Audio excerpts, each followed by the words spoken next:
para fabricar armas de guerra, de modo que cualquiera que tuviera algo de pericia con la maquinaria o las manufacturas podía resultar útil para los esfuerzos bélicos. Poco después de que Helmut intercediera por mí, me convocaron en el despacho del comandante. Me preguntó si quería trabajar para ellos. Sí. ¿Durante el resto de tu vida? Sí. No costaba nada decir que sí. Los judíos se habían convertido en el chivo expiatorio, tal como había sucedido en repetidas ocasiones a lo largo de los siglos. Pero el ansia de dinero y productividad en el Tercer Reich prevalecía incluso sobre la irracionalidad del puro odio. Aunque estuviéramos encarcelados, si el Estado alemán podía sacar beneficio a costa nuestra, aún éramos de provecho. Me hicieron firmar un contrato de trabajo y una declaración para dejar constancia de que me habían proporcionado buen trato, comida y comodidades durante mi estancia en el campo de concentración. Y a continuación, organizaron mi traslado. Como parte del trato, permitieron que mi padre me recogiera en Buchenwald para llevarme a casa, a pasar unas horas con mi madre, y que luego me acompañase a la fábrica, donde me pondrían a trabajar hasta el fin de mis días. Después de la Kristallnacht, mi familia había regresado a Leipzig y se había mantenido discretamente a la espera de que llegasen tiempos mejores. Aunque querían huir de Alemania, no se marcharían sin mí. Mi padre no cabía en sí de felicidad al haber encontrado una oportunidad para conseguir mi libertad. El 2 de mayo de 1939, a las 7 de la mañana, me recogió en un coche de alquiler. Abandoné Buchenwald a los 6 meses de mi llegada. Amigo mío, ¿te puedes imaginar lo bien que me sentí al marcharme? Cuando mi padre aparcó junto a la verja de Buchenwald y me dio un abrazo, al sentarme en el asiento del pasajero y poner rumbo hacia la libertad, era el paraíso, la sensación de libertad y el fin de la persecución. Recordaría esa sensación en los años posteriores y me repetiría a mí mismo que si conseguía sobrevivir un día, una hora, un minuto más, el sufrimiento tocaría a su fin y llegaría el mañana. Capítulo 4. Se puede encontrar bondad en todas partes, incluso entre los desconocidos. Se suponía que mi padre debía llevarme a una fábrica aeronáutica en Dessau, donde requerían mis servicios para fabricar herramientas. Sin embargo, dimos la vuelta y nos dirigimos a la frontera con la intención de huir del país. Tal vez esa fuera nuestra única oportunidad. Mi madre y mi hermana, que seguían en Leipzig, se reunirían con nosotros en Bélgica. Viajábamos sin equipaje y con poco dinero, pues habríamos corrido un gran riesgo si los alemanes hubiesen registrado el coche y encontrado las maletas para un viaje. Fuimos hasta la ciudad fronteriza de Aquisgrán, donde nos reunimos en un restaurante con un traficante de personas al que pagamos para que nos ayudase a cruzar la frontera entre Alemania y Bélgica. Abandonamos el coche y junto con un pequeño grupo de fugitivos y el traficante al volante, viajamos de noche por una oscura carretera boscosa con el fin de llegar a una zona fronteriza solitaria y poco poblada. El traficante había prometido llevarnos a Bélgica, pero en vez de eso nos condujo a los Países Bajos, donde nos reunimos en plena noche con otros 7 refugiados en el arcén de una carretera. Las carreteras de aquellos tiempos eran la envidia de Europa, amplias, bien construidas y elevadas a 1,5 metros sobre una cuneta de drenaje. Nos agazapamos en aquella cuneta, a la espera de la oportunidad para echar a correr.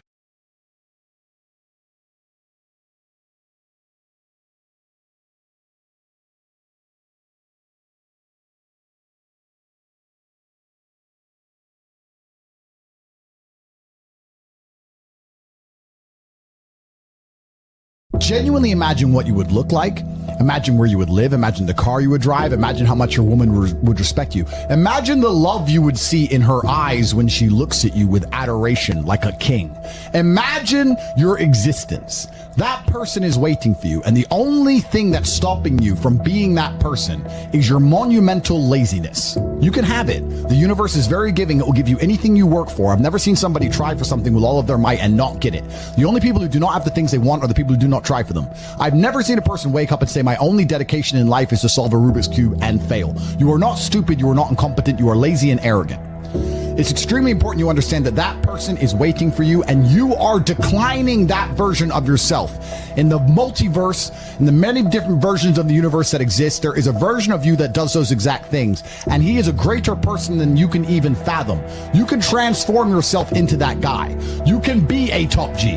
That's exactly what I did. I knew who I was going to have to end up being before I became that person. My brother and I are not from rich families. We are not from advantaged beginnings, but I knew I had to be a big, strong, fighting billionaire. That's what I knew I had to be. Discipline is the key to success. If you cannot force yourself to do something you don't want to do, how are you ever going to put yourself through the suffering required for greatness? If you cannot force yourself to train when you do not want to train, if you cannot force yourself to work when you don't want to work, or force yourself to eat right, how can you possibly ever become a monumentally successful person if you cannot control yourself long enough to do what must be done as opposed to what you feel like doing? A man must do what he is supposed to do irregardless of how he feels.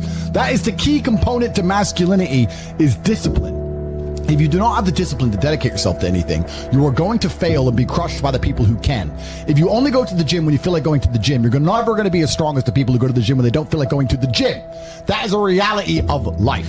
So, I train every single day. I've actually heard from some people saying, you overtrain. And I explained to them, one, I don't believe in rest. I'm not you. I'm not broke like you are, Mr. Fitness Trainer, standing around the gym teaching people $50 an hour.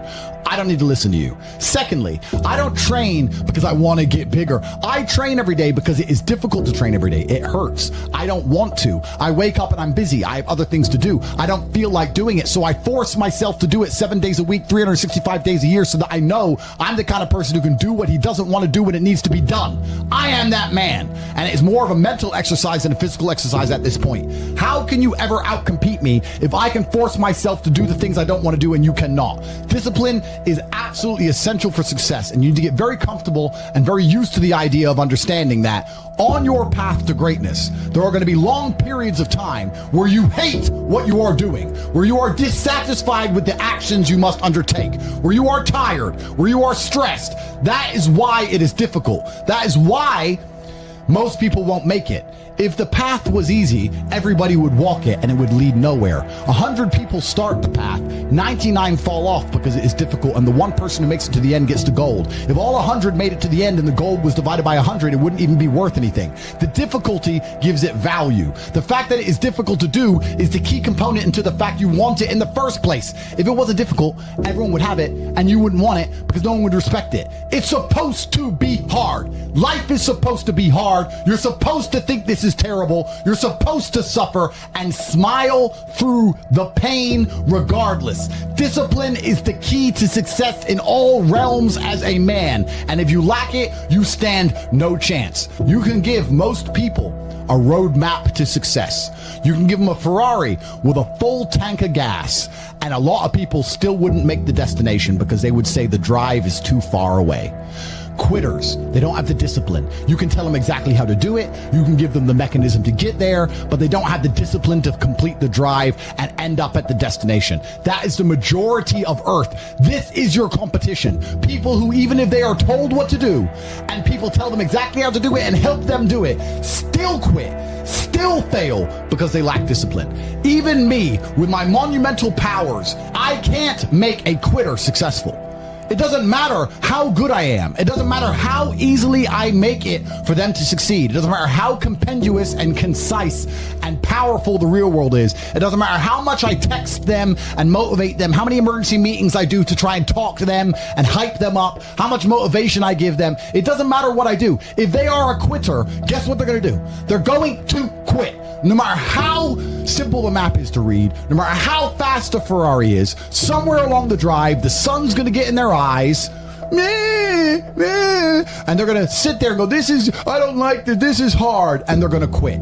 Quitters are the number one type of people that nobody can help. If you're a quitter, I can't help you, life can't help you, God himself cannot help a quitter. So if you lack discipline, you lack the very basic building block to any type of success which exists on the planet. By every single metric which can be measured with science, you are going to stay a loser and a failure. So you need to pick the low-hanging fruit first. And the starting block to all of these things is your body. I believe you lift, stretch, move, improve your body, try and train MMA, learn how to fight, get stronger, get bigger muscles. It's a fast track to self-discipline, which will carry over into all other endeavors. And I would argue that is nearly impossible. In fact, how many people can say the gym saved their life? How many people do you know were depressed, started training, got in fantastic shape, and weren't depressed anymore? It is very easy. The low-hanging fruit is your body and upgrading your body. That is the easiest struggle, which is never going to backfire on you and never going to be a negative towards any other facet of your life. And when I look at men who are physical specimens, I think everyone naturally does this, but I'm going to openly say it. I respect them differently than I look at men who aren't. I have a different level of respect for them because they show me they have discipline. They show me they have motivation. They show me they're capable of doing difficult and hard things. Those are the kind of people I trust. They're not afraid of struggle. They're problem solvers. People who train are problem solvers, and you need to become one, and you need to become very, very adept at solving problems pretty quickly. I actually find it amazing that there's people out there who aren't in perfect physical condition. Guys, let me tell you all a news flash. If you eat right and you train hard, you look good. Yeah. It's like a biological certainty. It's almost impossible to be fat and look bad if you eat right and train hard. Your body will react and give you exactly what you want. So why don't you all look like superheroes? Do you not understand how intimidating that is just when they look at a group of people and they all look like superheroes and they can tell they're all disciplined, all hardworking, all dedicated, all physically strong? The struggle is what's beautiful about it. That's the most important thing. That's what you have to understand. The key is to keep training. If you train hard every single day, you don't have to worry about a little bit of vitamin C. It's true. If you don't train and you don't smoke, you're still going to be a pussy. Yes. The answer is always hard work. As soon as you are granted life, you are guaranteed death. What you do in between is up to you. You are all conscious. That could end tomorrow, that could end in 100 years.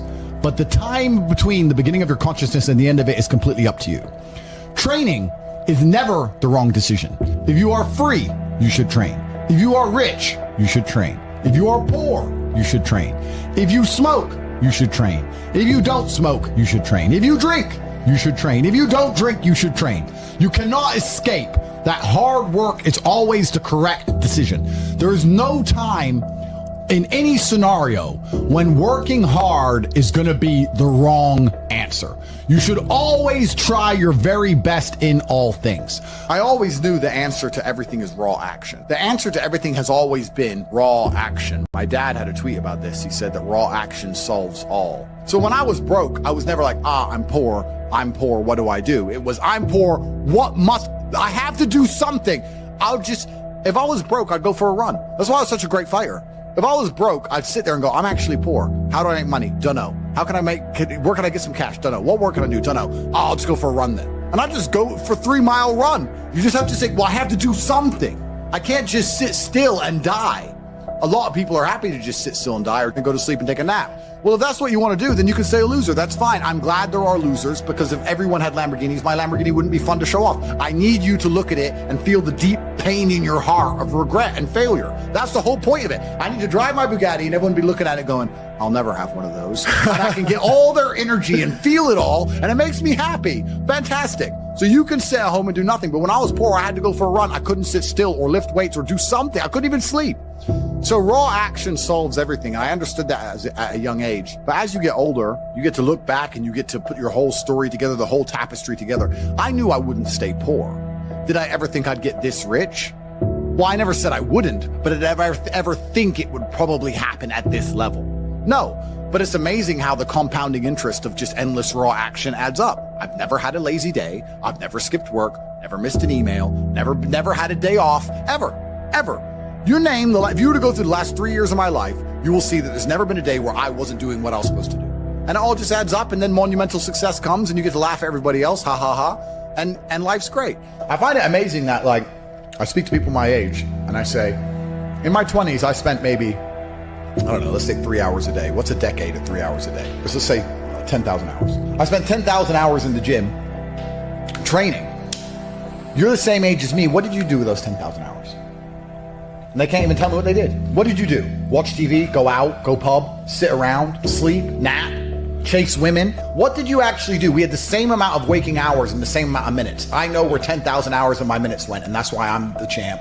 That's why I have 4 title belts above my bed. That's how I spent my 10,000 hours. Tell me what you did with your 10,000 hours, which is equal to, comparable to, or superior than how I spent my time. And they can't even name what they did with any of their time. They're like, don't know.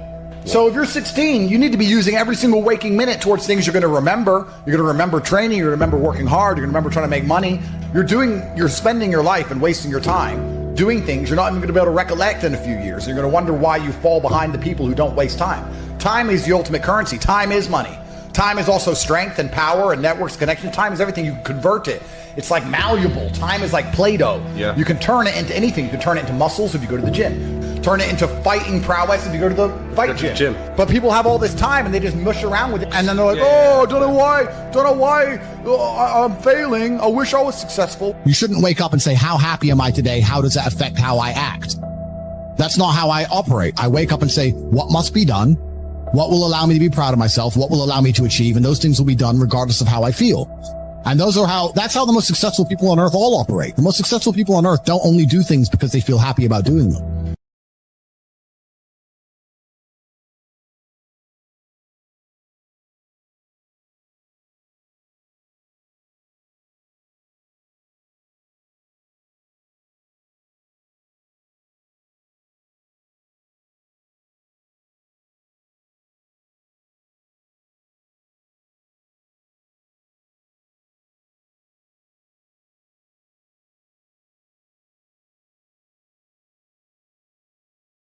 I'm going to sit here and once again explain to you how different the world is when you have a mind which isn't warped and affected easily by outside influences. You are never going to become a robot. This has nothing to do with not feeling emotions. This has nothing to do with just becoming an empty, emotionless void of a person. That's not what this is. This is about understanding that you're a human being. You're going to feel emotions. This is a beautiful thing. And making sure that you use them in the correct way. A. And B, you do not ever let them stop you doing what you're supposed to do. I say to people often, I haven't felt like going to the gym in 2 years. I'm wearing my gym clothes right now. I just finished training. I haven't felt like training in 2 years. After 10 years of professional fighting, after giving my life to exercise, genuinely, I have not woke up and felt like, I really want to train. I haven't felt that way in a long time. That's why I retired from fighting. But I have still gone and I have still trained regardless of how I feel. So, this is one of the tenets, and there's going to be a lot of things you're going to learn, of an iron mindset. It's the ability to not let your feelings affect you, and sometimes to do the complete opposite of how you feel. Because you're not going to very often feel like working hard. You're not going to always feel like doing the right thing. You're not always going to be motivated. The idea that you need to be constantly motivated shows how weak your mindset is. I don't need motivation to go to the gym. I cannot want to go with every fiber of my being, and I will still be there. Because I use my cerebral ability, I use my mind, and I logically decide what I'm going to do with my day regardless of how I feel, regardless of whether I'm motivated or not. Life is just getting things done, doing the right things, doing the important things, making sure they're done efficiently and thoroughly so that you live the best possible life. It's as simple as that. It's not particularly complicated. And this 6-week training is going to be about exercises you can do to teach yourself slowly over time to put together a mindset that prevents you from failure. Because if you have a mindset that doesn't allow you to fail, then you're simply going to win. There's no other option. So that's what this is all about. So in the first week, we're going to learn something which is extremely basic, but it's extremely important. I'm not going to be, and I don't want to be one of those guys who's like motivation, inspirational. I've never been one of them people. I don't believe in motivation, inspiration. I don't believe in that crap. I don't believe that you need motivation to get things done. I'm not going to sit here and just talk a whole bunch of motivational things to make you feel good. What I'm going to do is I'm going to tell you the things I always did that allowed me to put together the mindset I currently have. So, if you look at any story, literally any story with a hero in it, they all have one thing in common, and that thing is that there's always a villain. You cannot have a hero without a villain. It doesn't matter. You can think of any superhero, any comic book, any book you can think of, any movie, there's always a good guy and there's a bad guy. So for the good guy to exist, there has to be a bad guy. There's no other way for the duality of the universe to continue without this basic tenet. So you want to be the good guy in your story. You want, and I've said this before actually, as a man, life is going to be difficult. It's more difficult than being a woman. It's more difficult than anything else. So it's very easy to see yourself. Life is actually easier as a whole if you see yourself as a hero. Because in every single hero story, the hero suffers. He has a hard time. And if you understand that you're suffering because you're a hero, then the suffering begins to make sense. So you can be sitting here right now going, my woman doesn't respect me, I have no money in the bank, this is difficult, I'm struggling here, I'm struggling there. You can feel sorry for yourself, or you can say, yeah, my woman doesn't respect me, I'm struggling, I can't make money, but you know what, that's because I'm a fucking superhero. And my life's going to be hard, because I'm a man, and as a hero it's going to be difficult. These are the tests and the trials and tribulations I have to go through to become someone. Every single male superhero went through a whole ton of shit before he became superhero. You've seen the Batman movies. His parents died, he was locked up in jail, all these bad things happen, and then they emerge as the hero. And this is done for a reason, because it's the reality of life, especially as a man. So right now, you have to understand that you're the hero in this movie, and if you're struggling for a very important reason. And how you handle these struggles, and how you deal with these struggles, is going to decide the kind of person you're going to be afterwards. You're either going to be a superhero, or you're going to succumb to them and you're going to fail. So be happy that you're struggling, because that's important. That's the first thing. Second thing is, there has to be a villain. Now, most people think their villain is someone else. You see this all the time. The villain's the opposite of the hero. So if you're sitting at home and you haven't got much money and you're broke and you're pissed off and you're depressed, and you look at me and I have 4 supercars and all these girls, I'm traveling the world, I go everywhere I want, you may think I'm your villain. People look at other people and say, oh, that guy has this guy has this, and they become envious and they think that's the villain. That's not true. That's not the case, because every single person has different circumstances. There are things you have that I don't have, and there's things I have that you don't have. So I may have had a genetic gift over you, for example, because I'm a fantastic kickboxer, but you may have been born more wealthy than me. I was born in a very, very poor family. So I had advantages and disadvantages, you had advantages and disadvantages. So comparing yourself to other people is asinine, and it's inane because it's not a level, fair playing ground. There are some people who are born to millionaire parents who are gorgeous, model, good looking, and have 6 packs without trying. Some people are lucky like that. That's just how it is. So comparing yourself to these people is not going to help you. Your villain is nobody else. Your villain is someone you're going to create. And you're going to create your villain because he's going to motivate you to be the most powerful hero you can possibly be. So you're going to create your villain. And this is the task for the first week. This is a 6-week training course. And over each week, you have a very important task. And the task for this week is to create your villain. To make sure that there was no disadvantages involved, your villain's going to be a clone of you. But what your villain's going to have is he's going to have some things you don't have. And your villain is going to be the person who basically, without requirement for motivation, without being, no matter how he feels that day, no matter how stressed he is from work, regardless of what happens to him, your villain's going to be the guy who always does exactly what he wants to do. So your villain's going to be the guy who goes to the gym regardless of how he feels. Your villain's going to be the guy who approaches every beautiful girl he ever sees and says, hey, I really think you're beautiful. Goes over to him and talks to them. Your villain's going to be the guy who asks for a raise at work. Your villain's going to be the guy who does everything he wants, regardless of how he feels, regardless if he's not motivated or not, regardless if he's shy to talk to that girl, or people are watching, or his ankle hurts, he doesn't want to go to the gym, whatever. Or he thinks his boss is going to fire him. Your villain is that dude who does anything he wants to do. So for this week, you have to sit and you have to make a list of all the things. You have to sit there and say, if I did everything I want to do, if I were to be the best version of myself possible, what would I do? Okay, well, I'd go to the gym every day. I'd get up at 6 a.m. and I'd go to the gym every day. You write that down.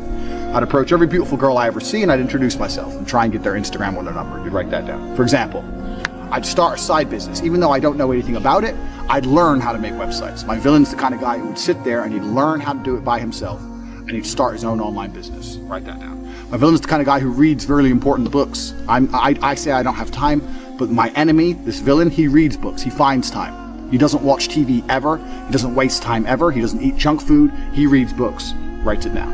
And you have to make a list.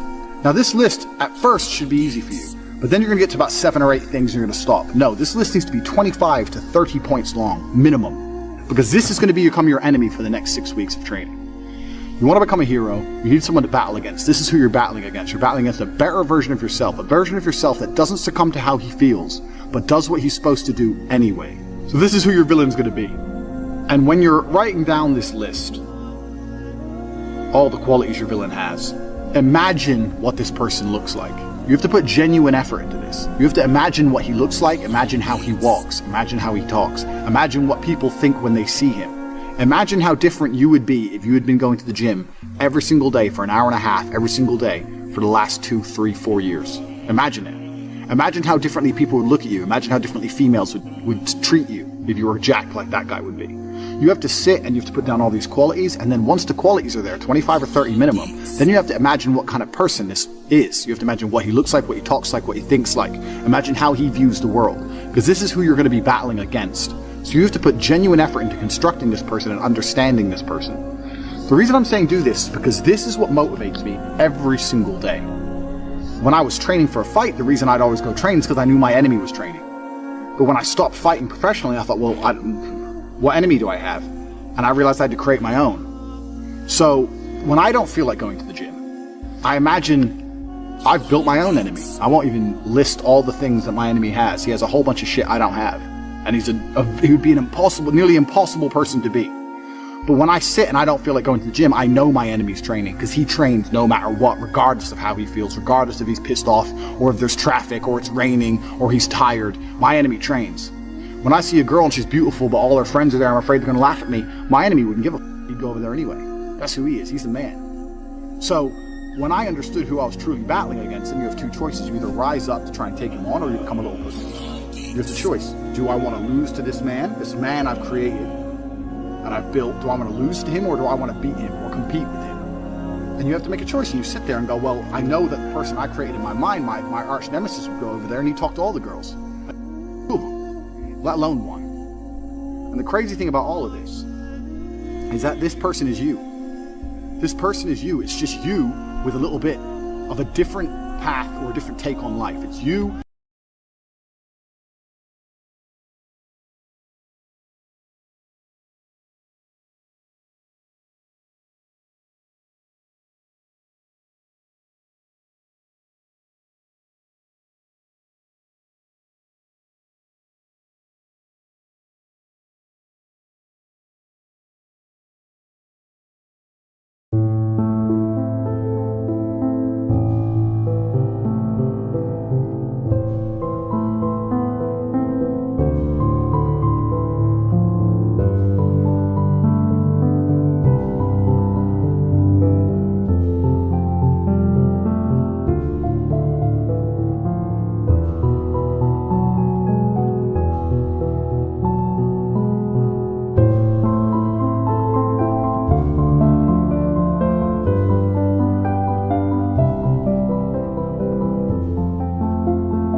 something else. Motivation is the wrong word. They are not motivated. They are disciplined. Andrew, cold-hearted, but I'm just getting started. My eyes on the target. No, no.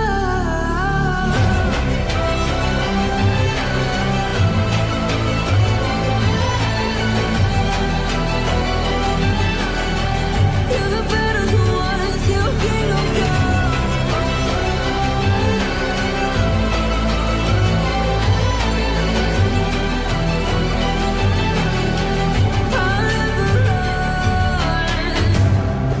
to give me your loyalty, 'cause I'm taking the world, you'll see. They'll be calling me,